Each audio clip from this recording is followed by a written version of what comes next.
को अकेले काम करते हुए देखकर रमन उनसे कहता है, माँ, तुम हर समय अकेले काम में लगी रहती हो। आखिर प्रतिज्ञा पूरा दिन करती क्या है? बेटा, वो थक कर आराम कर रही है, आ जाएगी। तुम हाथ मुंह धोकर डिनर करने आ जाओ। रमन बिना कुछ बोले वहां से चला जाता है। थोड़ी देर बाद वो सब डिनर करने बैठते हैं। तभी प्रतिज्ञा भी वहां आ जाती है और डिनर में बने खाने को देखकर बोलती है, मम्मी, ये क्या? सब कुछ तला भुना बनाया है। ऐसा खाना आप सब और मेरी हेल्थ के लिए कितना खराब है। प्रतिज्ञा, तुम खुद कभी माँ की मदद करती नहीं और ऊपर से खाने में नुक्स निकाल रही हो। अरे बहू, हम सबकी हेल्थ के बारे में ही तो सोच रही है। बहू, मुझे ना वो डाइट वाला और बिना घी तेल का खाना बनाना आता नहीं। कुछ नहीं होता मम्मी, वो भाभी बना लेगी। आखिर इतनी फिटनेस फ्रीक है, डाइट फूड बनाना भी जरूर आता होगा। वो सब डिनर करके सोने चले जाते हैं।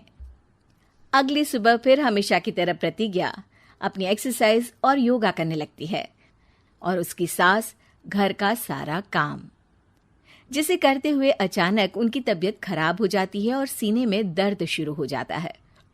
आह, आह, मर गई बहू। रमन, अरे कोई तो सुनो।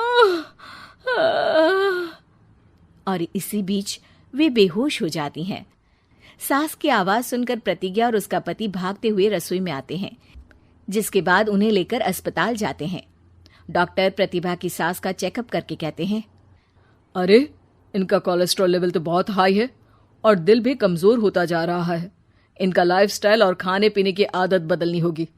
सिर्फ light and non oily food ही खाना है और कुछ समय तक पूरा रेस्ट, साथ में कुछ एक्सरसाइज या योगा करे तो अच्छा रहेगा। पूरी जांच के बाद डॉक्टर उन्हें घर भेज देते हैं। अब घर का सारा काम प्रतिज्ञा को करना पड़ता है, जिससे वो अपनी सास के साथ पूरे घर को डाइट फूड खिलाना शुरू कर देती है। प्रतिज्ञा, ये क्या बेस्वाद और फीका खाना है। मैं ये सब नहीं खाने वाला। हाँ भाभी, बीमार तो मम्मी है, फिर हम ऐसा खाना क्यों खाएं? प्रतिज्ञा किसी की बात पर कोई ध्यान दिए बिना सास को बढ़िया एक्सरसाइज कराने के साथ कुछ ना कुछ गड़बड़ करते हुए घर का काम करती रहती है। एक शाम रमन प्रतिज्ञा से चाय मांगता है। ये लीजिए, पर मैंने इसमें चीनी थोड़ी कम डाली है। रमन चाय पीता है और तुरंत ही उसे दोबारा कप में पलट देता है।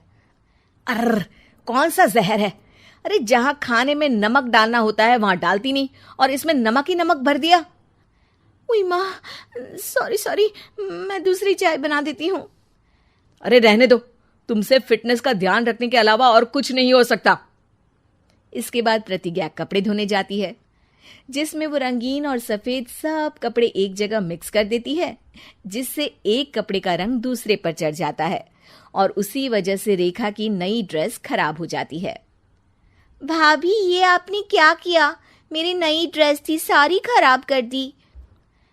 सॉरी रेखा, मुझे पता नहीं था और मैंने सारे कपड़े एक साथ ही वॉशिंग मशीन में डाल दिए।